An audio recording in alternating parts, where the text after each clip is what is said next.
YCP మూడో లిస్టులో మొత్తం ఇన్ఛార్జ్ల మార్పు సంఖ్య 59కి చేరింది. స్వీప్ 25లో భాగంగా లోక్సభ సెగ్మెంట్లలో మరో 15 చోట్ల మార్పులు ఉంటాయా? నాలుగో లిస్టుపై అంచనాలు మొదలయ్యాయి. వైనాట్ 175 నినాదంపై వైసీపీ ఎంత ఫర్మ్గా ఉందో 3 జాబితాలతో స్పష్టమైంది. లాబింగ్ కు ఛాన్సే లేదు. ప్రజాభిప్రాయం ప్రామాణికమని థర్డ్ లిస్టుతో సందేశం ఇచ్చింది వైసీపీ హైకమాండ్. వైసీపీ ప్రకటించిన మూడో జాబితాలోని 21 స్థానాల్లో 10 స్థానాలు రాయలసీమలోనే ఉన్నాయి. 8 అసెంబ్లీ 2 పార్లమెంట్ స్థానాల్లో మార్పులు చేర్పులు జరిగాయి.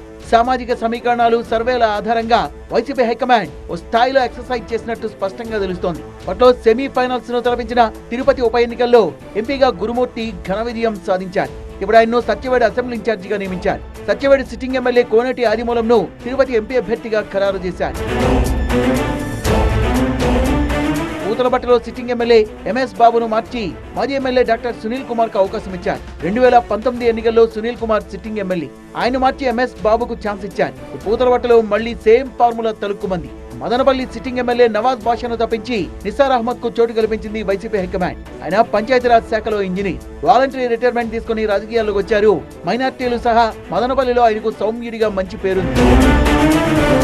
చిత్తూరు సిటీ సెగ్మెంట్ లో కూడా వైసీపీ మార్కు కనిపించింది. సిట్టింగ్ ఎమ్మెల్యే అరణి శ్రీనివాసులు స్థానంలో మూడో జాబితాలో ఆర్టీసీ వైస్ చైర్మన్ గా ఉన్న విజయానందరెడ్డికి అవకాశం కల్పించారు. అలాగే ఎస్సీ రిజర్వ్డ్ గూడూరు నియోజకవర్గం ఇన్ఛార్జిగా మేరీగ మురళి, ప్రకాశం జిల్లా దర్శి అసెంబ్లీ వైసీపీ ఇన్ఛార్జిగా బూచేపల్లి శివప్రసాద్ రెడ్డిని ఖరారు చేశారు. 2009లో కాంగ్రెస్ టికెట్ పై తొలిసారిగా ఎమ్మెల్యేగా గెలిచారాయన. బూచేపల్లి శివ తండ్రి సుబ్బారెడ్డికి రాజకీయంగా మంచి పేరుంది. 2004 ఎన్నికల్లో సుబ్బారెడ్డి స్వతంత్ర అభ్యర్థిగా గెలిచారు.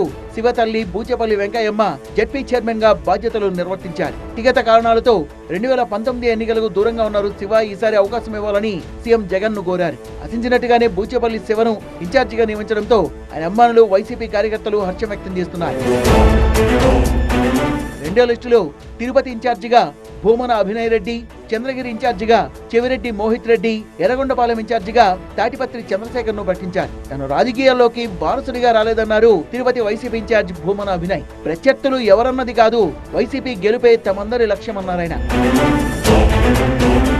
ఇప్పటిదాకా ప్రకటించిన 50 శాసనసభ స్థానాల సమన్వయకర్తల్లో ఎస్సీలు 14, ఎస్టీలు 3, బీసీలు 16, మైనార్టీలు 4, అగ్రవర్ణాలు 13 మంది ఉన్నారు. 9 లోక్సభ స్థానాల సమన్వయకర్తల్లో బీసీలు 6, ఎస్సీ, ఎస్టీ, ఓసీ ఒక్కొక్కరు ఉన్నారు. 175కు 175 స్థానాల్లో విజయమే లక్ష్యంగా అవసరమైన చోట్ల సమన్వయకర్తల్లో మార్పులు చేపట్టింది వైసీపీ.